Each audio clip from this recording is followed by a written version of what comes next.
Right over here is where Vortex used to be. I'm really sad that it's not here anymore. Let's take a look at what's left of Vortex. Over here is where Vortex used to be.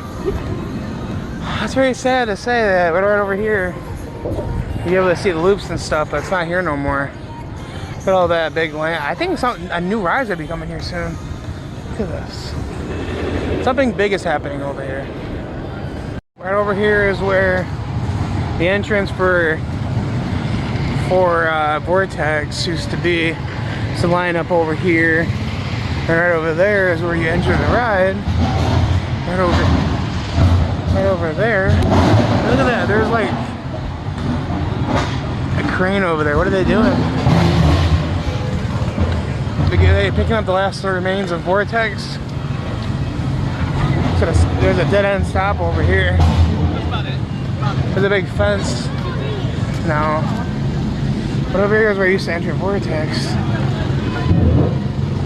Sadly, you can't get over here anymore. It's just a bench.